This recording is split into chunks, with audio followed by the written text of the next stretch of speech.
ونعوذ بالله من شرور أنفسنا ومن سيئات أعمالنا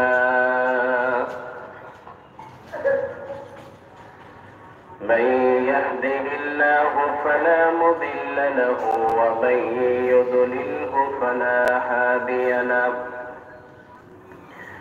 ونشهد أن لا إله إلا الله وحده لا شريك له ونشهد أن سيدنا وسندنا وحبيبنا ومولانا محمدا عبده ورسوله الذي أرسله بالحق بشيرا ونذيرا وداعيا إلى الله بإذنه وسراجا منيرا فقد قال الله تبارك وتعالى في كلامه المجيد وفرقانه الحميد إن الله وملائكته يصلون على النبي يا أيها الذين آمنوا صلوا عليه وسلموا تسليما اللهم صل على محمد وعلى آل محمد كما صليت على إبراهيم وعلى آل إبراهيم إنك حميد مجيد اللهم بارك على محمد وعلى آل محمد كما باركت على إبراهيم وعلى آل إبراهيم إنك حميد مجيد উপস্থিত সম্মানিত মুসল্লিয়ান কেরাম, মহান আল্লাহ পাকের দরবারে শুকরগুজার হচ্ছি যে মহান আল্লাহ তাআলা আমাদেরকে পবিত্র জুমার নামাজ আদায়ের জন্য আল্লাহ তাআলার পর মসজিদের মধ্যে আসার বসার তৌফিক দান করেছেন। এজন্য সকলে দিল থেকে শুকর আদায় করি, বলি আলহামদুলিল্লাহ। গত সপ্তাহে আপনাদের সম্মুখে মেরাজ সম্পন্ন করেছিলাম। মেরাজের সব থেকে বড় শিক্ষা এবং মেরাজ থেকে আমাদের সব থেকে বড় প্রাপ্তি হচ্ছে 5 ওয়াক্ত নামাজ। এই 5 ওয়াক্ত নামাজ যদি আমরা সঠিকভাবে আদায় করি তাহলে নবী করিম সাল্লাল্লাহু আলাইহি ওয়াসাল্লামের প্রকৃত উম্মত এবং আল্লাহর প্রকৃত বান্দা হিসেবে আমরা নিজেদেরকে আত্মপ্রকাশ করতে পারব। মেরাজের মধ্যে নবী করিম সাল্লাল্লাহু আলাইহি ওয়াসাল্লামের উপর যখন নামাজ 5 ওয়াক্ত নামাজ ফরজ করা হলো, তারপর নবী করিম সাল্লাল্লাহু আলাইহি ওয়াসাল্লাম সাহাবায়ে কেরামদেরকে নামাজ শিক্ষা দেন, ওযু শিক্ষা দেন। নামাজের পূর্ব শর্ত হচ্ছে ওযু। ওযু করতে হবে। ওযু যদি ঠিক না হয় তাহলে নামাজ হবে না। আত-তুহুরু শাতরুল ঈমান, পবিত্রতা হচ্ছে ঈমানের অর্ধেক। অন্য হাদিসে নবী আলাইহিস সালাম বলেন, ওযু হচ্ছে নামাজের চাবি। ওযু যদি না হয় তাহলে নামাজ হবে না। ওযু সম্পর্কে আল্লাহ রাব্বুল আলামিন বলেন, ইয়া আইয়ুহাল্লাযীনা আমানু ইযা কুমতুম ইলাস সালাতি ফাগসিলু وجوهكم وأيديكم إلى المرافق وامسحوا برؤوسكم وأرجلكم إلى الكعبين। আল্লাহ বলেন, হে ঈমানদারগণ, তোমরা যখন নামাজ পড়তে চাইবা তখন তোমরা তোমাদের মুখমণ্ডলকে দৌত করো, উভয় হাত দৌত করো, মাথা মাসে করো, উভয় পা দৌত করো। এই চারটি জিনিস হচ্ছে অজুতে ফরজ। সমস্ত মুখ দোয়া, উভয় হাত কনুসহ দোয়া, মাথা মাসেক করা, মাথার 4 ভাগের 1 ভাগ মাসেক করা হচ্ছে ফরজ, 2 পা টাকনু সহ দৌত করা হচ্ছে ফরজ। এই চারটার যদি কোনো একটা ছুটে যায় তাহলে অজু হবে না। এখন আসুন, নবী করিম সাল্লাল্লাহু আলাইহি ওয়াসাল্লাম সাহাবায়ে কেরামদের সম্মুখে নিজেকে আত্মপ্রকাশ করলেন, তারপর ওযু করলেন। নবী আলাইহিস সালাম সব শিক্ষা দিয়েছেন, সাহাবায়ে কেরামদেরকে ওযু শিক্ষা দিয়েছেন। হযরত নবী করিম সাল্লাল্লাহু আলাইহি ওয়াসাল্লাম সাহাবায়ে কেরামদেরকে ওযু শিক্ষা দিয়েছেন। প্রথমে উভয় হাত কবজি পর্যন্ত 3 বার করে, ডান হাতের কবজি 3 বার, বাম হাতের কবজিকে 3 বার করে দৌত করা। তারপর মিসওয়াক করতে হবে। নবী করিম সাল্লাল্লাহু আলাইহি ওয়াসাল্লাম বলেন, আস-সিওয়াক মুতাহহিরাতুল লিল ফাম ওয়া মারযাতুল লির-রাব। মিসওয়াক মুখ পরিষ্কার করে আল্লাহ পাকের সন্তুষ্টির অর্জনের কারণ হয়। নবী আলাইহিস সালাম বলেন, লাউলা আশুক্কা আলা উম্মতি লা'মারতুহুম বিস-সিওয়াক ইনদা কুল্লি সালাতিন আয়াউযুইন। আমার উম্মতের জন্য কষ্ট হবে, নতুবা আমি নবী আদেশ করতাম তোমরা প্রত্যেক নামাজের ওযুতে মিসওয়াক করো। কেউ যদি মিসওয়াক করে 2 রাকাত নামাজ পড়ে, তাহলে মিসওয়াক ছাড়া 70 রাকাত নামাজ থেকে উত্তম। মিসওয়াক সহ 2 রাকাত নামাজ পড়া মিসওয়াক ছাড়া 70 রাকাত নামাজ থেকে উত্তম। চিন্তা করছেন, মিসওয়াকের 70টা ফায়দা। সব থেকে ছোট ফায়দা হলো মিসওয়াকের দ্বারা মুখ পরিষ্কার হয়, আর সব থেকে বড় যে ফায়দা এটি হচ্ছে মৃত্যুর সময় কালেমা নসিব হয়। চিন্তা করছেন এই মিসওয়াকের কত ফজিলত। আজ থেকে সবাই মিসওয়াক করবেন। অনেকে করেন অনিয়মিত, প্রত্যেক ওযুর সময় চেষ্টা করবেন মিসওয়াক করার জন্য। এটা তখনই সম্ভব হবে যখন মিসওয়াকটা সাথে রাখবেন। যদি মিসওয়াকটা সাথে থাকে তাহলে এই আমলটা ছুটবে না।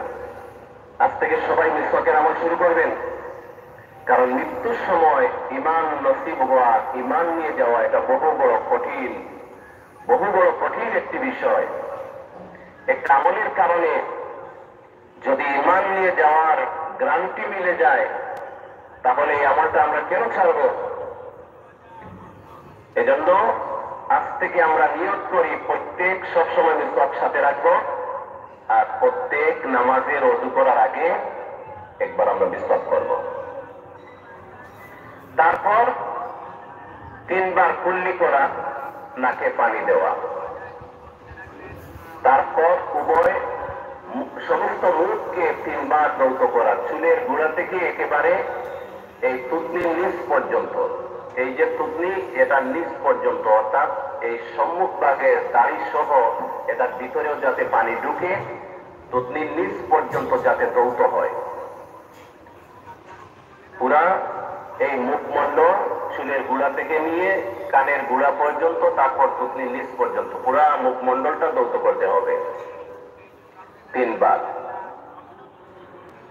একবার হচ্ছে ফরজ, 3 বার হচ্ছে সুন্নত।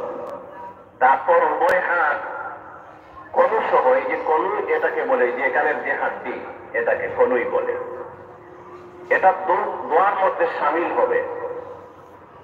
তার মানে হচ্ছে এটার উপর পর্যন্ত দৌত করতে হবে, তাহলে এটা দোয়ার মধ্যে শামিল হবে। আর যদি এটাকে বর্ডার করেন, এই হাড্ডিটাকে যদি বর্ডার করেন, তাহলে এই বর্ডারের ভিতরে শুকনো কোনো জায়গা থেকে যাওয়ার সম্ভাবনা রয়েছে। আর যদি উপর পর্যন্ত দোন, এই হাড্ডি এর উপর পর্যন্ত যদি দৌত করেন, তাহলে এখানে শুকনো জায়গা থাকার কোনো সম্ভাবনা থাকবে না। বিদ্যুৎ এই সমস্ত মানুষ, ওনাদের এখানে একটা গর্তের মতো হয়ে যায়, গোশত কমে গিয়ে এই জায়গার মধ্যে একটা গর্তের মতো হয়ে যায়। তখন বৃদ্ধ মানুষেরা হাত ধোয়ার সময় বেখিয়ালিতে এই গর্তের মধ্যে পানি ঢুকে না অনেক সময়। এটা খুব ভালো করে এই হাড্ডির উপর পর্যন্ত প্রথমে ডান হাত 3 বার, তারপর বাম হাত 3 বার। একবার হচ্ছে ফরজ, 3 বার হচ্ছে সুন্নত। তারপর মাথা মাসে করবেন। মাথার 4 ভাগের 1 ভাগ মাসে করা হচ্ছে ফরজ, আর সমস্ত মাথা মাসে করা হচ্ছে সুন্নত। এইভাবে মাথা মাসের জন্য নতুন করে পানি নিতে হবে না, পানি নেওয়ার প্রয়োজন নেই। ওযু করার সময় যে ভিজা হাত আছে, এই ভিজা হাত দ্বারাই টুপি থাকলে টুপি সরিয়ে, পাগড়ি থাকলে পাগড়ি সরিয়ে, তারপর এই হাতের উল্টো পিঠটা দিয়ে গর্দান মাসে করা হচ্ছে মুস্তাহাব, কান মাসে করা হচ্ছে মুস্তাহাব, সমস্ত মাথা মাসে করা হচ্ছে সুন্নত, 4 ভাগের 1 ভাগ মাসে করা হচ্ছে ফরজ। এখানে দেখেন বান্দার প্রতি আল্লাহ কত বড় দয়াশীল। আল্লাহ সব জায়গায় বলেছেন হাত দৌত করো, মুখ দৌত করো, পা দৌত করো, যদি বলতে মাথাও দৌত করো। এই শীতের মধ্যে কি যে অবস্থা হতো, আল্লাহ বান্দার প্রতি কত দয়া করেছে। হাত দৌত করো, মুখ দৌত করো, পা দৌত করো, মাথার ক্ষেত্রে এসে বলেছেন মাসে করো। দৌত করার কথা বলেন নাই, কারণ তাতে বান্দার কষ্ট হবে, অসুবিধা হবে। তারপর পা, এই যে পায়ের উপরে একটা হাড্ডি আছে, এটাকে বলে টাকনু। এটার উপর পর্যন্ত, হাড্ডির উপর পর্যন্ত দৌত করতে হবে। আর হাড্ডির পিছনে একটা গর্ত আছে, অনেক সময় সেই গর্ততে পানি গিয়ে পৌঁছায় না, ওইটা খেয়াল করে পৌঁছাতে হবে। হাড্ডির পিছনে একটা গর্ত আছে, বৃদ্ধ মানুষের এই গর্তটা একটু বেশি থাকে। খুব ভালো করে, অনেকেই তাড়াহুড়াতে পাও দৌত করেন, পাটা পুরোপুরি ধোয়া হয় না। এজন্য 2 পা 1 বার দৌত করা হচ্ছে ফরজ, এবং 3 বার করে দৌত করা হচ্ছে সুন্নত। ওযুটা খুব ভালো করে করবেন। তারপর একটা দোয়া পড়বেন, আশহাদু আল্লা ইলাহা ইল্লাল্লাহু ওয়া আশহাদু আন্না মুহাম্মাদান আবদুহু ওয়া রাসূলুহু, কালিমা শাহাদাত। সেই সাথে অন্য হাদিসে আরেকটি দোয়ার কথা বর্ণিত হয়েছে, কালিমা শাহাদাতের পরে আল্লাহুম্মা জাআলনি মিনাত তাওয়াবিনা ওয়া জাআলনি মিনাল মুতাতাহহিরিন। সবাই বলুন, আল্লাহুম্মা জাআলনি মিনাত তাওয়াবিনা ওয়া জাআলনি মিনাল মুতাতাহহিরিন। আল্লাহুম্মা জাআলনি মিনাত তাওয়াবিনা ওয়া জাআলনি মিনাল মুতাতাহহিরিন। কেউ যদি ওযু করার পর কালিমা শাহাদাত পড়ে এবং এই দোয়া পড়ে, মৃত্যুর পর তার জন্য আল্লাহ জান্নাতের 8টি দরওয়াজা খুলে দিবেন। সে যে কোনো দরওয়াজা দিয়ে ইচ্ছে জান্নাতে প্রবেশ করতে পারবে। চিন্তা করছেন কত বড় ফজিলত। এই ফজিলত গুলো কি হাতছাড়া করার মতো ফজিলত? কোন অবস্থাতে এগুলো হাতছাড়া করা যাবে না।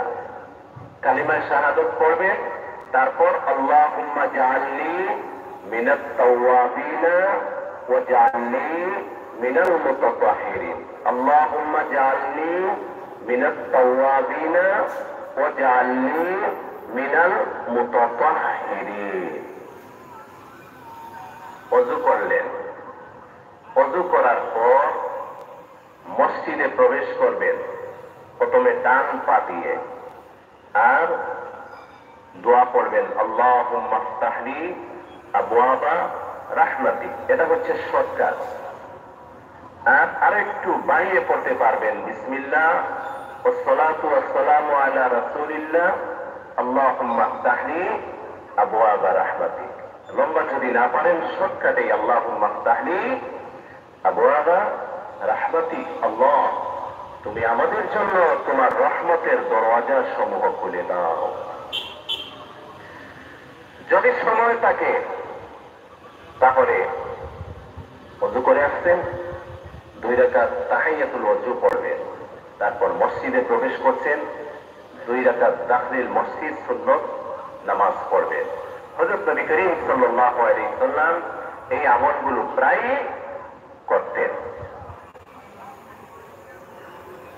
আর যদি বাসা বাড়ি থেকে ওযু করে আসেন, মসজিদে নামাজের উদ্দেশ্য প্রতি কদমে একটি করে সওয়াব লেখা হয়, একটি করে গুনাহ মাফ হয়, একটি করে জান্নাতের স্তর উন্নত করা হয়। এজন্য আর আরেকটা ব্যাপার, অনেকে মসজিদের মধ্যে রহমতের ফেরেশতা অবস্থান করেন। রহমতের ফেরেশতাদের জন্য কয়েকটা জিনিসে কষ্ট হয়। এর মধ্যে থেকে একটি হচ্ছে দুর্গন্ধ। কেউ যদি কাঁচা পেঁয়াজ কাঁচা রসুন খায় খেতে পারবে, কিন্তু মুখ ভালো করে পরিষ্কার না করে যদি মসজিদে আসে, এই গন্ধের কারণে মসজিদে অবস্থানরত রহমতের ফেরেশতাদের কষ্ট হয়। কেউ যদি স্মোকিং করে, ধূমপান করে, আর ভালো করে মুখ পরিষ্কার না করে মসজিদে আসে, তাহলে এই স্মোকিং এর গন্ধের কারণে ফেরেশতাদের, মসজিদে অবস্থানরত রহমতের ফেরেশতাদের কষ্ট হয়। গত 3-4 দিন আগে জোহরের নামাজে সবে মাত্র মনে হয় কে স্মোকিং করে আসছেন, সমস্ত ঘরটাই গন্ধে একেবারে সয়লাভ। আসরের সময়ও সেটা অনুভব করতে পারছি। তারপর ওইটাকে যাওয়ানোর জন্য আমি স্প্রে করেছি, তারপর মনে হয়েছে যে গন্ধটা গেছে। এখানে এই অবস্থায় যদি এটা মানুষের নাকেও লাগে, ফেরেশতাদের ঘ্রাণ শক্তিটা আরো প্রবল। এজন্য এই ব্যাপারগুলো খুব লক্ষ্য রাখতে হবে। কোন অবস্থাতে ধূমপান করে ধূমপানের গন্ধ নিয়ে, কাঁচা রসুন কাঁচা পেঁয়াজ এগুলো খেয়ে এগুলোর গন্ধ মুখে নিয়ে মসজিদের মধ্যে আসা যাবে না। তাতে রহমতের ফেরেশতাদের কষ্ট হয়, কারণ ফেরেশতা আমাদের জন্য অনেক উপকারী বন্ধু। তারপর সময় থাকলে তাহিয়াতু ওযু পড়লেন, দাখিল মসজিদ পড়লেন। নবী করিম সাল্লাল্লাহু আলাইহি ওয়াসাল্লাম ওযু শিক্ষা দিয়েছেন সাহাবায়ে কেরামদেরকে। তারপর বলেছেন, হাযা ওযু, তোমরা এইভাবে ওযু করো, এটাই হচ্ছে আমার ওযু। তারপর নবী করিম সাল্লাল্লাহু আলাইহি ওয়াসাল্লাম সাহাবায়ে কেরামদেরকে নামাজ শিক্ষা দিয়েছেন। নামাজ শিক্ষা দিয়েছেন কিভাবে নামাজ পড়তে হবে। প্রথমে আল্লাহু আকবার, সবাই আমার দিকে তাকান, আল্লাহু আকবার বলে ডান হাতের বৃদ্ধাঙ্গুলি কানের এই গুড়ি পর্যন্ত থাকবে, হাতের আঙ্গুলগুলো কিবলামুখী থাকবে। আল্লাহু আকবার এর অর্থ হচ্ছে আল্লাহ সব থেকে বড়, সব থেকে মহান। এটা মুখ দিয়ে বলার সাথে সাথে অন্তরে এর বিশ্বাস নিয়েও বলতে হবে যে আমার আল্লাহ সব থেকে বড়, সব থেকে মহান, দুনিয়ার সব কিছু থেকে বড়। শুধু মুখ দিয়ে বললে হবে না, মুখ দিয়ে বলবে, অন্তর দিয়ে এর প্রভাব, অন্তর দিয়ে স্বীকারোক্তি যেন প্রকাশ পায়। আল্লাহু আকবার, আমার আল্লাহ সব থেকে বড়, সব থেকে মহান। এটা যেন আপনার দেহের অঙ্গ প্রত্যঙ্গ সব, এমনকি আপনার লোমকূপ পর্যন্ত যেন সাক্ষ্য দেয় আমার আল্লাহ সব থেকে বড়। এইভাবে আল্লাহ পাকের মহত্ব এবং বড়ত্ব নিয়ে আল্লাহু আকবার বলতে। তার আগে একটা কথা বলি, এই যে ওযু হচ্ছে বাহ্যিক অঙ্গ প্রত্যঙ্গ গুলো আমরা যৌথ করলাম, কিন্তু সেই সাথে এটা নিয়ত করতে হবে এই ওযুর সাথে আমি আমার সমস্ত যত গুনাহ, আমার থেকে যত গুনাহ হয়েছে, সগীরা কবিরা জাহিরা বাতিনা শিরিক বেদাত, সব গুনাহগুলোকে যেন আমি যৌথ করে ফেলতেছি। হযরত নবী করিম সাল্লাল্লাহু আলাইহি ওয়াসাল্লাম বলেন, বান্দা যখন ওযু করে, ওযুর মধ্যে যখন হাত যৌথ করে, হাত দিয়ে যত গুনাহ করেছে সবগুলো গুনাহ যৌথ হয়ে যায়, এমনকি লোকের গুণির থেকেও গুনাহগুলো ঝরে পড়ে যায়। বান্দা যখন মুখ যৌথ করে, মুখ দিয়ে যত গুনাহ করেছে সবগুলো গুনাহ ঝরে পড়ে যায়। মাথা মাসে করে, মাথা দিয়ে যত গুনাহ করেছে সবগুলো গুনাহ ঝরে পড়ে যায়। বান্দা যখন পা যৌথ করে, তখন পা দিয়ে যত ধরনের গুনাহ করেছে সবগুলো গুনাহ ঝরে পড়ে যায়। এখানে গুনাহ দ্বারা উদ্দেশ্য হচ্ছে গুনাহে সগীরা, ছোট্ট ছোট্ট গুনাহ, আর বড় বড় গুনাহগুলোর জন্য তওবা করতে হবে। তওবা করতে হবে। তওবা করলে পরে আল্লাহ তাআলা বড় বড় গুনাহগুলোকেও মাফ করে দিবেন। নবী করিম সাল্লাল্লাহু আলাইহি সাল্লাম বলেন, কাল কিয়ামতের দিন লক্ষ কোটি কোটি উম্মতগণ থাকবেন, 1,24,000 বা 2,24,000 নবী এবং রাসূল সবার উম্মতগণ থাকবেন। এর মধ্যে থেকে আমি উম্মতে মুহাম্মদী যারা, তাদেরকে একটি বিশেষ পরিচয়ের কারণে চিনতে পারবো। এক সাহাবী প্রশ্ন করলেন, ইয়া রাসূলুল্লাহ, আপনার উম্মতগণের বিশেষ পরিচয়টা কি হবে? হযরত নবী করিম সাল্লাল্লাহু আলাইহি সাল্লাম বলেন, আমার উম্মতেরা ওযু করার সময় ওযুতে যে সমস্ত অঙ্গ দৌত করে, ওই সমস্ত অঙ্গগুলির মধ্যে কাল কিয়ামতের দিন নূর চমকাইতে থাকিবে। আর সেই নূর দেখে দেখে আমি নবী চিনতে পারবো এটা আমার উম্মত, এটা আমার উম্মত। ওযু হচ্ছে মুসলমানের হাতিয়ার, মুমিনের হাতিয়ার। হাদিস শরীফে নবী আলাইহিস সালাম বলেন, ওযু হচ্ছে মুমিনের হাতিয়ার। একটা ঘটনা বলি, এই ঘটনা থেকে এখানে ওযুর গুরুত্ব এবং নামাজের মধ্যে অনেকেই প্রশ্ন করেন যে হুজুর নামাজ পড়ি, নামাজে মন লাগে না। এই ঘটনা থেকে আমরা দুটি জিনিস খুব ভালো করে শুনবেন, দুটি জিনিস আমরা শিক্ষা নিতে পারবো। দুইজন বুজুর্গ ব্যক্তি, ওনারা বিকেল বেলা বের হয়েছেন। আল্লাহ তাআলা বলেন, কুল সিরু ফিল আরদ, জমিনের মধ্যে সফর করো, ভ্রমণ করো এবং আমার সৃষ্টি নিয়ে গবেষণা করো, চিন্তা করো। এই উদ্দেশ্যে দুইজন বড় আলেম, দুইজন বুজুর্গ ব্যক্তি বের হয়েছে বিকেল বেলা।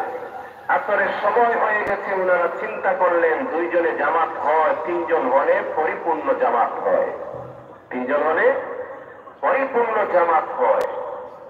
আরেকজন আল্লাহর বান্দা যদি পাইতাম তাহলে পরিপূর্ণ জামাতে নামাজটা আদায় করে নিতাম। ওনারা এই চিন্তা করতেছে। এর মধ্যে থেকে দেখলেন জঙ্গলের ভিতর থেকে এক বোঝা লাকড়ি নিয়ে একজন আল্লাহর বান্দা আসছেন। উনি দূর থেকে ওনাদের দিকে সালাম দিয়েছেন, আসসালামু আলাইকুম ওয়া রাহমাতুল্লাহ। ওনারা সালামের জবাব দিয়ে সামনে এগোলেন আর বললেন, আমরা নামাজ পড়ার জন্য দুইজন আছি, আরেকজন আল্লাহর বান্দা খুঁজতেছি, তিনজন পাইলে পরিপূর্ণ জামাতটা হয়ে যেত। উনি বলতেছেন, আমিও দুইজন আল্লাহর বান্দা খুঁজতেছি যাতে নামাজটা জামাতে পড়ে নিতে পারি। ওনারা বললেন, ঠিক আছে, খুব ভালো হয়েছে, আপনিও নামাজ পড়বেন, আমরাও নামাজ পড়ব। তাইলে আপনি একটু দাঁড়ান, আমরা ওযু করে আসি। এই দুইজন বললেন, আমরা ওযু করে আছি। লাকড়িওয়ালা ব্যক্তি বলল, মুমিন কি আনাওযুতে থাকে? মুমিনের হাতিয়ার হচ্ছে ওযু, মুমিনের শান হচ্ছে ওযু। মুমিন ব্যক্তির শান এবং মান হচ্ছে সে সর্বদা ওযু অবস্থায় থাকবে। ওনারা লজ্জা পেয়ে গেলেন। মুমিনের শান এবং মান হচ্ছে সব সময় ওযু অবস্থায় থাকা। ওযু তিন প্রকার। ওযু কয় প্রকার? তিন প্রকার। একটা হচ্ছে মুস্তাহাব, আরেকটি হচ্ছে ফরজ, আর আরেকটি হচ্ছে ওয়াজিব। ফরজ হচ্ছে নামাজের জন্য ওযু করা, আর ওয়াজিব হচ্ছে যেমন বাইতুল্লাহ শরীফের জিয়ারতের জন্য ওযু করা। মুস্তাহাব হচ্ছে সব সময় ওযু অবস্থায় থাকার জন্য, একবার ওযু চলে গেলে আরেকবার ওযু করা, একবার ওযু চলে গেলে আরেকবার ওযু করা, মানে সব সময় নিজেকে ওযুর অবস্থায় রাখা, এটা হচ্ছে মুস্তাহাব। তো ওনারা ওযু করে আসলেন, মনে মনে বললেন, ওই লাকড়িওয়ালা ব্যক্তি বলে, মুমিনের শান মান হচ্ছে সর্বদা ওযু নিয়ে থাকা। উনি তো সাধারণ, দেখতে তো লাকড়িওয়ালা লাগতেছে, কিন্তু আসলে সাধারণ কোনো মানুষ নয়। ইমামতি আমরা উনাকে দিয়ে করাবো। তো ওনারা ওযু করে আসলেন, বললেন, জনাব আপনি ইমামতি করেন। উনি বললেন যে না, আমি তো ইমামতি পারি না। উনারা বললেন এটা তো মানা যায় না, আপনি নামাজ পড়াতে হবে। উনাদের পীড়াপিড়িতে উনি নামাজ পড়াইতে লাগলেন, শুরু করলেন। আল্লাহু আকবার বলে তাকবীরে তাহরিমা বেঁধে উনি দাঁড়াইতে না, তো আর রুকুতে যাওয়ার কোনো খবর নেই। বহু সময় পর রুকুতে গেলেন, যাবার রুকুতে গেলেন, রুকু থেকে দাঁড়ান না। এইভাবে রুকু থেকে দাঁড়ালেন, সিজদাতে গেলেন, যে লম্বা সিজদা। এইভাবে আসরের নামাজ পড়ালেন, এত লম্বা পড়ালেন যে উনারা ভাবতেছেন হয়তো বা মাগরিবের সময় হয়ে গেছে।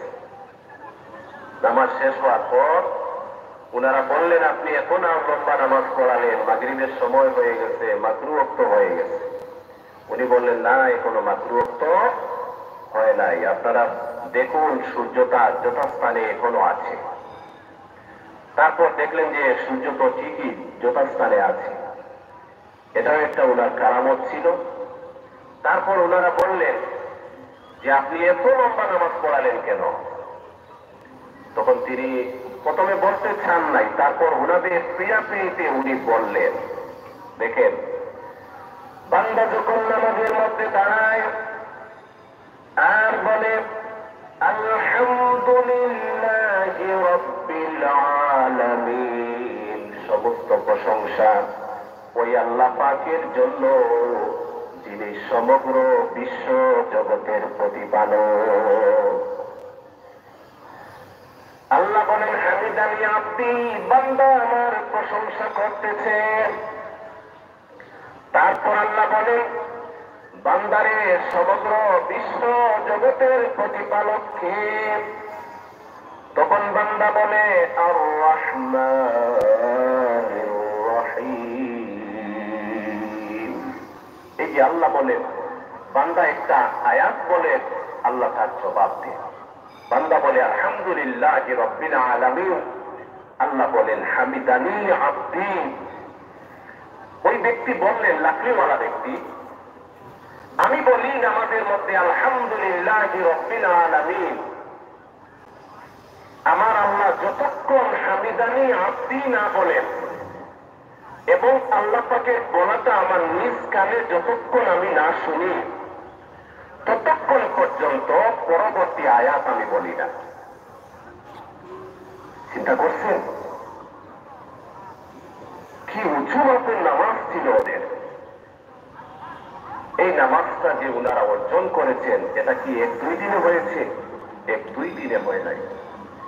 দীর্ঘ পরিশ্রম, দীর্ঘ মেহনত, দীর্ঘ সাধনার পর এমনটা হয়েছে। উনারাও মানুষ ছিলেন, রক্তে মাংসে মানুষ ছিলেন, আমরাও রক্ত মাংসে মানুষ।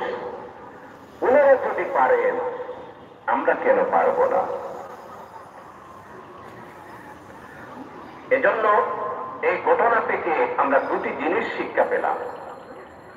একটি হচ্ছে মুমিনের বৈশিষ্ট্য সবসময় অজু নিয়ে থাকা, আর দ্বিতীয়ত নামাজের মধ্যে কিভাবে মনোযোগ তৈরি করা যায়। নামাজের মধ্যে মনোযোগ তৈরি করার জন্য আরো দুটি টিপস আপনাদের দেব। একটি হচ্ছে কোরআনুল কারীমে শয়তান আল্লাহ রাব্বুল আলামিনকে উদ্দেশ্য করে বলেছিল, আল্লাহ, আমি তোমার বান্দাদেরকে ডানে বামে সামনে পিছনে সব দিক দিয়ে আমি তোমার বান্দাদেরকে আক্রমণ করব। শয়তানে মানুষকে আক্রমণ করে নামাজে মনোযোগ না আসার অন্যতম কারণ হচ্ছে শয়তানের ওয়াসওয়াসা। কি? শয়তানের ওয়াসওয়াসা। শয়তান আল্লাহ তাআলার সাথে ওয়াদা করেছে, প্রতিজ্ঞাবদ্ধ হয়েছে, বান্দাদের ডানে বামে সামনে পিছনে সব দিক দিয়ে বান্দাদের উপর আক্রমণ করবে। এজন্য শয়তানের আক্রমণের ফলে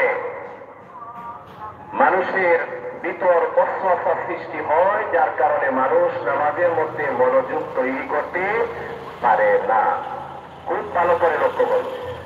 শয়তান বলেছে ডান বাম সামনা পিছ, চারটা দিকের কথা বলেছে, আরো দুটি দিকের কথা বলে নাই, উপর এবং নিচ। তার মানে হচ্ছে শয়তানের আক্রমণ থেকে এই দুটি দিক হচ্ছে খোলা। এই দুটি দিক দিয়ে শয়তান আক্রমণ করতে পারে না, উপর এবং নিজ। তাই শয়তানের আক্রমণ থেকে বাঁচার জন্য আমরা রাস্তাঘাটে চলাফেরার সময় উপর দিয়ে তাকিয়ে হাঁটা তো সম্ভব না, নিচের দিকে তাকিয়ে হাঁটতে হবে। আল্লাহ রাব্বুল আলামিন বলেন, কুল লিল মুমিনিনা ইয়াগুদ্দু মিন আবসারিহিম, হে নবী আপনি মুমিনদেরকে বলুন তারা যেন তাদের দৃষ্টিকে নিম্নগামী করে রাখে। হাদিস শরীফে নবী আলাইহিস সালাম বলেন, কোন মানুষের যদি রাস্তাঘাটে চলতে গিয়ে বেগানা নারীর দিকে একবার চক্ষু পড়ে যায় আর চক্ষুকে যদি হেফাজত করে নিতে পারে, পরেরবার ইচ্ছে করে না তাকায়, তাহলে আল্লাহ রাব্বুল আলামিন তাকে এমন ইবাদতের স্বাদ, এমন ইবাদতের তৌফিক দিবেন যার স্বাদ সে অন্তরের মধ্যে অনুভব করবে। যদি নিজের চোখকে হেফাজত করতে পারে তাহলে হাদিসের বাক্য অনুযায়ী আল্লাহ তাকে এমন ইবাদতের তৌফিক দিবেন যেটা স্বাদ সে অন্তরে অনুভব করবে। তাহলে বোঝা গেল নামাজের মধ্যে এক মনে একাগ্রচিত্তের সাথে নামাজ পড়া, নামাজের মধ্যে মন এলোমেলো না হওয়া, নামাজের মধ্যে মনোযোগ তৈরি হওয়ার অন্যতম কারণ হচ্ছে আমাদের চক্ষুকে আমরা হেফাজত করি না। চক্ষুকে যদি হেফাজত করে ফেলতে পারি তাহলে আল্লাহ রাব্বুল আলামিন আমাদেরকে এমন ইবাদতের তৌফিক দিবেন যে ইবাদতের মধ্যে স্বাদ লাগবে, যে ইবাদতের মধ্যে মজা লাগবে, যে ইবাদতের মধ্যে মনোযোগ আসবে, যে ইবাদতের পরে অন্তরের মধ্যে প্রশান্তি লাগবে। আপনার ইবাদত, আপনার দোয়া আল্লাহর কাছে কবুল হয়েছে কিনা আপনি নিজেই বুঝতে পারবেন। নামাজ পড়ার পর, কোরআন তেলাওয়াত করার পর, জিকির ইবাদত করার পর, দোয়া করার পর যদি আপনার মনের মধ্যে শান্তি লাগে, কি লাগে? শান্তি লাগে, তাহলে বুঝবেন এটা আল্লাহর পক্ষ থেকে এই শান্তিটা আপনার মনের মধ্যে দেওয়া হয়েছে, যেটাকে সকিনা বলা হয়। আর আল্লাহ পাকের কাছে আপনার এই ইবাদতটা কবুল হয়েছে। আর যে ইবাদতের মধ্যে এইরকম কোন শান্তি, এরকম কোন ফিলিংস না আসে, বুঝবেন এটা আপনার ইবাদতটা আল্লাহর কাছে গিয়ে পৌঁছে না, এটা ঝুলন্ত অবস্থায় আছে। তো ইবাদতের মধ্যে মন তৈরি করার, মনোযোগ আসা এক নম্বর কারণ চোখের হেফাজত, এক নম্বর টিপস। দ্বিতীয় নম্বর টিপস হচ্ছে যারা কোরআন তেলাওয়াত জানেন, কোরআন তেলাওয়াত না জানলে অন্তত সূরা ফাতিহা থেকে সূরা ফিল পর্যন্ত সবাই পারেন না। সবাই তো পারেন, কোরআন শরীফ হয়তো সবাই পারে না তেলাওয়াত, কিন্তু সূরা ফিল পর্যন্ত সবাই তো পারেন। কমপক্ষে সূরা ফাতিহা সহ সূরা ফিল পর্যন্ত যে কয়টি সূরা আপনি পারেন এগুলোর অর্থটাও মুখস্থ করে নেবেন। অর্থটাও কি করবেন? মুখস্থ করে নেবেন। তাহলে নামাজের মধ্যে আপনি যখন পড়বেন, কি পড়তেছেন সেটা বুঝবেন, তখন আপনার আরো বেশি নামাজে মনোযোগ তৈরি হবে। ঠিক আছে? যারা জানেন, কারণ সূরা কমপক্ষে সূরা ফাতিহা সহ 4টা সূরা না জানলে তো আপনার নামাজই হবে না। এরকম যদি কেউ থাকেন, দয়া করে আপনি কাউকে কিছু না বলে গোপনে আমার সাথে অথবা আমার মুয়াজ্জিন সাহেবের সাথে আজকেই যোগাযোগ করবেন। আর আজকে থেকেই আপনি স্টার্ট করবেন এবং 4টা সূরা খুব তাড়াতাড়ি আপনি শিখে নিবেন, নতুবা আপনার আখিরাত বরবাদ। যদি কমপক্ষে 4টা সূরা, সূরা ফাতিহা সহ 4টা সূরাও কেউ না পারেন, দয়া করে আপনাদের পায়ে পড়ে লজ্জা করবেন না, গোপনে এসে চুপি চুপি এসে আমাদের বলবেন, আমরা চুপি চুপি আপনাকে শিখিয়ে দেব, কাউকে বলবো না। আর যদি সবাই পারেন আলহামদুলিল্লাহ, এরকম যে নাই তা নয়, আছে। ইতিপূর্বে এরকম ধরা পড়েছে, সূরা ফাতিহা পারে না, সূরা পারে না, এরকম লোকও আছে। এজন্য এই কথাটা বললাম। আর যারা পারেন আলহামদুলিল্লাহ আরো বেশি শিখার চেষ্টা করবেন। যারা কোরআন তেলাওয়াত জানেন বেশি বেশি তেলাওয়াত করার চেষ্টা করবেন। আর যারা কমপক্ষে সূরা ফিল সহ 10টা সূরা ফাতিহা সহ সূরা ফিল পর্যন্ত 10টা সূরা পারে এই সূরাগুলোর অর্থ সহ শিখে নিবে। তাহলে নামাজের মধ্যে কি পড়তেছেন সেটা আপনি বুঝবেন, আর যখন বুঝে বুঝে পড়বেন তখন নামাজের মধ্যে আরো বেশি আপনার মনোযোগ তৈরি হবে। বাংলা অর্থ দেখে দেখে আপনি শিখে নিবেন। আবার ব্যাখ্যা বিশ্লেষণ তাফসিরে দেখেন না, শুধু অর্থটা যে অর্থ আছে ওইটাই শিখে নিবেন। তবে অর্থের মধ্যেও আবার কোনো শব্দ যদি বুঝতে অসুবিধা হয় তাহলে দ্বিধা সংকোচহীন ভাবে আমাদেরকে জিজ্ঞেস করবেন, আমরা সেটা বুঝিয়ে দেওয়ার চেষ্টা করব। এই হচ্ছে নামাজের মধ্যে মনোযোগ তৈরি করার পদ্ধতি, টিপস আপনাদেরকে বলে দিলাম। তো নবী করিম সাল্লাল্লাহু আলাইহি ওয়াসাল্লাম সাহাবায়ে কেরামদেরকে নামাজ শিক্ষা দিয়েছেন। নামাজের মধ্যে প্রথমে আল্লাহু আকবার, কানকে হাতের বৃদ্ধাঙ্গুলি কানের লতি পর্যন্ত হাতগুলো হাতের আঙ্গুলগুলি কিবলামুখী করে তারপর আল্লাহু আকবার, আল্লাহ সব থেকে বড়, এই কথার ইয়াকিন এবং বিশ্বাস মনের মধ্যে নিয়ে একেবারে আজমতের সাথে ভক্তি শ্রদ্ধার সাথে আল্লাহু আকবার বলে তাকবীরে তাহরিমা বলে তারপর হাতটা বাঁধবেন। তারপর সানা পড়বেন, আউযুবিল্লাহ বিসমিল্লাহ বলে সূরা ফাতিহা পড়বেন। তারপর এই নামাজের মধ্যে যখন দাঁড়াবেন তখন আপনার দৃষ্টিটা থাকতে হবে সিজদার জায়গার দিকে। আপনার দৃষ্টি কোথায় থাকবে? সিজদার জায়গার দিকে। তারপর আপনি সূরা পড়বেন। তারপর যখন রুকুতে যাবেন, রুকুতে যাওয়ার পর আপনি ভক্তি শ্রদ্ধা সহকারে এই রুকুর যে তাসবিহগুলো আছে সেগুলো পড়বেন। সুবহান রাব্বিয়াল আযীম, সুবহান রাব্বিয়াল আযীম, সুবহান রাব্বিয়াল আযীম পড়বেন। আর হাতকে স্বাভাবিকভাবে রেখে এইভাবে হাঁটুতে ধরবেন। আর তখন আপনার দৃষ্টি থাকতে হবে পায়ের দিকে। তারপর দাঁড়াবেন। সিজদাতে যখন যাবেন তখন সিজদাতে গিয়েও সিজদার তাসবিহগুলো খুব ভক্তি ও শ্রদ্ধার সাথে সুবহান রাব্বিয়াল আ'লা এইভাবে ভক্তি ও শ্রদ্ধা সহকারে পড়তে হবে। আর সিজদাতে যখন যাবেন তখন আপনার হাতটা স্বাভাবিকভাবে রেখে আপনার দৃষ্টিটা থাকতে হবে নাকের দিকে। দৃষ্টি কোন দিকে থাকবে? নাকের দিকে। তারপর যখন বসবেন, বসা অবস্থায় আপনার দৃষ্টি থাকবে আপনার নিচের দিকে। আর তারপর দোয়া পড়বেন, আল্লাহুম্মা গফিরলি ওয়ারহামনি ওয়াহদিনি ওয়ারযুকনি। এইভাবে দ্বিতীয় সিজদা করবেন।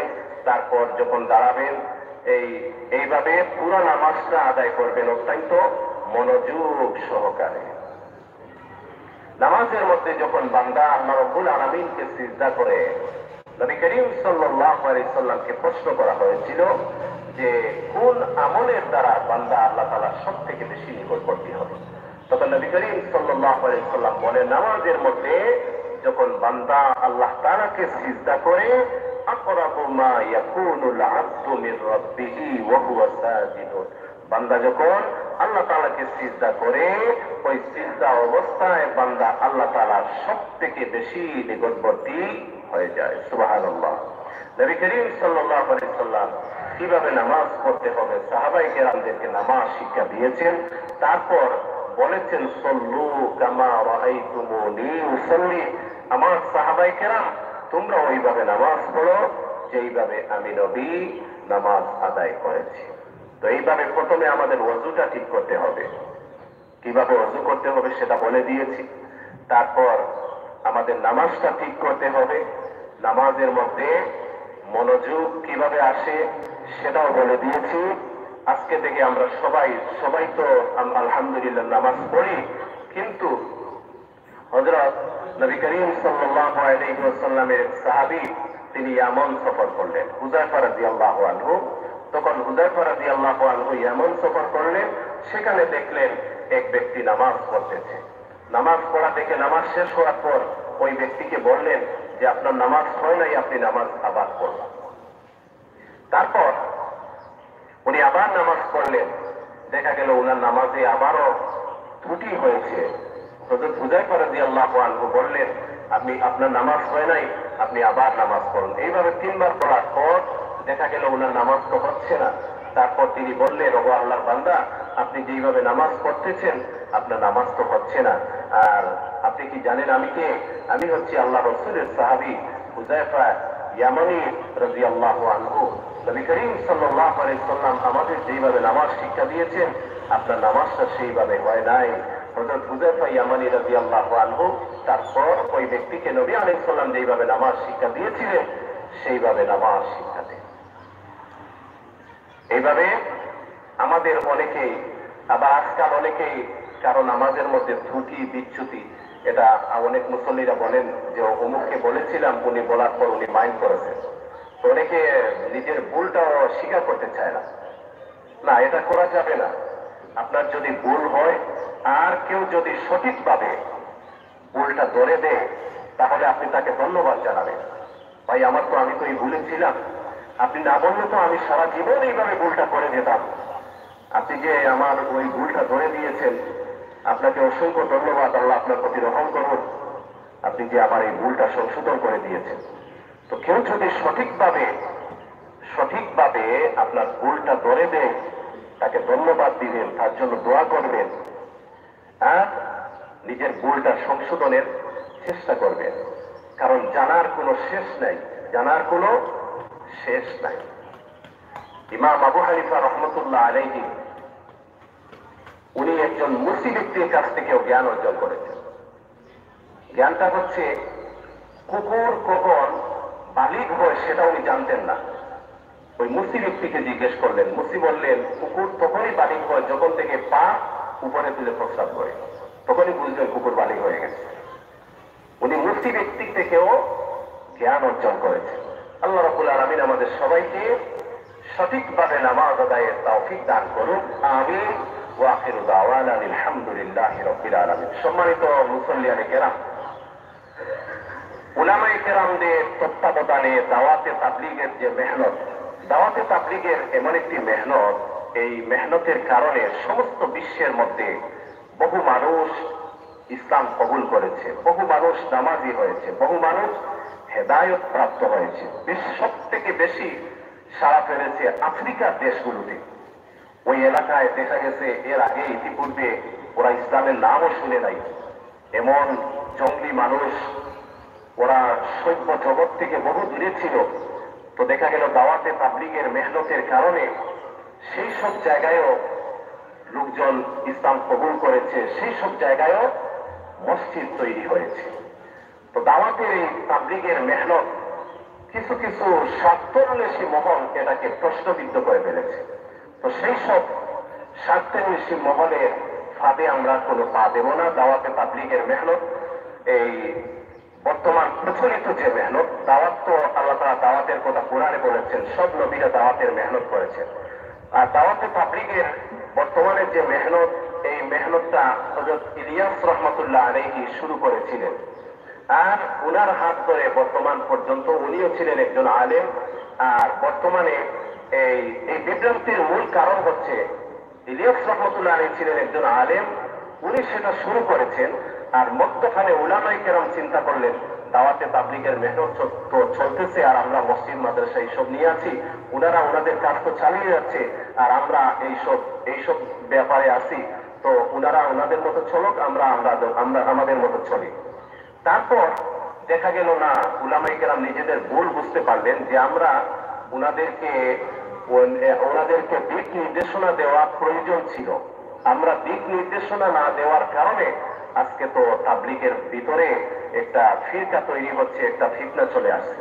তারপর উলামায়ে কেরাম আবার আসলেন দাওয়াতে তাবলীগের মেহনতে। এখন উলামায়ে কেরামই নেতৃত্ব দিচ্ছেন, উনারা দিক নির্দেশনা দিচ্ছেন। তো দাওয়াতে তাবলীগের মেহনত উলামায়ে কেরামদের তত্ত্বাবধানে প্রথমে ছিল এই 31 জানুয়ারি, 1-2 ফেব্রুয়ারি। পরে চিন্তা করলেন যে অনেক মানুষের সমাগম হয়, সেখানে মানুষের অনেক কষ্ট হয়, তাহলে 2 পর্বে যদি করি তাহলে এই মানুষের চাপটা একটু কমবে, মানুষের কষ্ট একটু কম হবে। এই চিন্তাধারা থেকে প্রথম পর্ব হচ্ছে সমস্ত বাংলাদেশের 64টা জেলাকে 2 ভাগে বিভক্ত করা হয়েছে। প্রথম পর্ব হচ্ছে 31 জানুয়ারি, 1-2 ফেব্রুয়ারি। আর আমাদের সিলেট বিভাগে, সিলেট জেলার হচ্ছে এই 3, 4, 5 ফেব্রুয়ারি। আপনাদের সবার দাওয়াত রইল, সবাই যাবেন। বিশেষ করে হাদিস শরীফে আসছে নবী আলাইহিস সালাম বলে এই দুইজন একাকী নামাজের চাইতে দুইজনের জামাতে নামাজ উত্তম, দুইজনের জামাতে নামাজের চাইতে তিনজনের জামাতে নামাজটা উত্তম, তিনজনের চাইতে পাঁচজন। এইভাবে যত বেশি সংখ্যক মানুষের জামাত হবে সেই জামাতটা আল্লাহর কাছে তত বেশি পছন্দনীয় হবে। বহু লক্ষ লক্ষ মানুষের সমাগম, জামাতে নামাজ, দোয়া, এইসবের কারণে মানুষ এই অনেক ফায়দা পায়, আর এই ফায়দার কারণে অনেকেই যেতে চায়। আপনাদের সবার দাওয়াত রইল, সবাই যাবে। আর যদি কেউ 3 দিনের জন্য, অনেকেই আখেরি মুনাজাতে অংশগ্রহণের জন্য যায়, অনেকে 3 দিনের জন্য যায়। 3 দিনের জন্য যদি কেউ যেতে চান তাহলে এখান থেকে বৃহত্তর চৌকিদিঘি থেকে একটা জামাত যায়, গাড়ি রিজার্ভ করে। যদি আপনারা কেউ যেতে চান আমার সাথে যোগাযোগ করবেন। যাওয়ার ব্যবস্থা, কোন দিন যাওয়া, কিভাবে যাওয়া, সেই সব ব্যাপার আমি বলে দেবো ইনশাআল্লাহ। আল্লাহ তাআলা সবাইকে কবুল করুন। আল্লাহুম্মা আমিন। ربنا ظلمنا أنفسنا وإن لم تغفر لنا وترحمنا لنكونن من الخاسرين ربنا فاغفر لنا ذنوبنا وكفر عنا سيئاتنا وتوفنا مع الأبرار يا الله يا رحمن يا رحيم يا حي يا قيوم يا حي يا قيوم برحمتك نستغيث يا حي يا قيوم برحمتك نستغيث اللهم يا غفار الذنوب اللهم يا ستار العيوب اللهم يا حي يا قيوم برحمتك نستغيث يا ذو الجلال والإكرام يا أرحم الراحمين يا أرحم الراحمين يا أرحم الراحمين أي الله আমাদেরকে মাফ ফরমাও। আল্লাহ আমাদের সমস্ত জিন্দেগির গুনাহ খাতাগুলো মাফ ফরমাও। আল্লাহ আমাদেরকে তোমার মকবুল গোলামি নসিব ফরমাও। আল্লাহ আমাদেরকে এমন ইবাদতের তৌফিক দান ফরমাও যে ইবাদতটা তোমার কাছে গ্রহণযোগ্য হয়, এইভাবে মকবুল ইবাদত আমাদের তৌফিক দান ফরমাও। আল্লাহ আমাদের ইবাদতের মধ্যে খুলুসিয়ত তৈরি করে দাও। আয় আল্লাহ আমাদের ইবাদতের মধ্যে আল্লাহ আমরা যাতে মনোযোগ সহকারে ইবাদত করতে পারি তৌফিক দান ফরমাও। শয়তানের সব ধরনের ধোঁকা, ওয়াসওয়াসা, চক্রান্ত থেকে আমাদেরকে হেফাজত ফরমাও। আমাদের আহলিয়ার পরিবার পরিজন সবাইকে হেফাজত ফরমাও। আল্লাহ আমাদের तमाम মুর্জিগানদের মাফ ফরমাও। তোমার হাবিবের জিন্দা মুর্দা तमाम উম্মতদেরকে মাফ ফরমাও। আল্লাহ আমরা অভাবীদের অভাব দূর ফরমাও, মুসিবত দাতাদের মুসিবত দূর ফরমাও, পেরেশান ওয়ালাদের পেরেশানি দূর ফরমাও, হাজতমন্দ ওয়ালাদের হাজাতগুলো পূর্ণ ফরমাও। বিমারীদেরকে তোমার দারুস শিফা থেকে শিফা এনায়েত ফরমাও। আল্লাহ আমাদের মধ্যে অনেকেই অসুস্থ, আল্লাহ সুস্থতা নসিব ফরমাও। আল্লাহ আমাদেরকে সুস্থতার জীবন দান ফরমাও। আল্লাহ আমাদের হায়াত ও আমল ও সুস্থতা রিজিকের মধ্যে বরকত দান ফরমাও। আয় আল্লাহ সমস্ত দুনিয়ার মধ্যে শান্তি দান ফরমাও। আয় আল্লাহ আনেওয়ালা বিশ্ব ইজতেমারে কবুল ফরমাও। আয় আল্লাহ যারা নিয়োগ করেছেন সবাইকে যাওয়ার তৌফিক দান ফরমাও। আল্লাহ বিশ্ব ইজতেমাকে সব ধরনের চক্রান্ত থেকে হেফাজত ফরমাও। আয় আল্লাহ এদের জড়িয়া করিয়া সমস্ত বিশ্বের মধ্যে হেদায়েতের হাওয়ারে চালু ফরমাও। রব্বুল আলামিন আল্লাহ আমাদের तमाम দিনের হাজাতগুলো পূর্ণ ফরমাও, तमाम জরুরিয়াতগুলো পূর্ণ ফরমাও। আয় আল্লাহ तमाम মুকাসিদে হাসানাগুলো পূর্ণ ফরমাও। আল্লাহ আমাদের গুনাহের কারণে কঠিন কোনো বেমার দিয়ে পরীক্ষা করিও না। আল্লাহ আমাদের গুনাহের কারণে আল্লাহ আমাদেরকে ধ্বংস বরবাদ করিও না। আয় আল্লাহ আমাদের জান মাল ও ইজ্জতগুলো হেফাজত ফরমাও। তুমি মাওলা আমাদের জন্য কফিল আর জিম্মাদার বনে যাও। তুমি মাওলা আমাদের সাহায্যকারী হয়ে যাও। আয় আল্লাহ আখেরি গুজারিশ পৌঁছার সময় আমাদের খাতেমা ইমানের উপর নসিব ফরমাও। আল্লাহ আমাদেরকে হারামাইন শরীফাইনে জিয়ারত নসিব ফরমাও। বিফadli সুবহান রাব্বিকা রাব্বিল ইজ্জাতি আম্মা ইয়াসিফুন ওয়া সালামুন আলাল মুরসালিন ওয়ালহামদুলিল্লাহি রাব্বিল আলামিন। আমিন বিরহমাতিকা ইয়া আরহাম।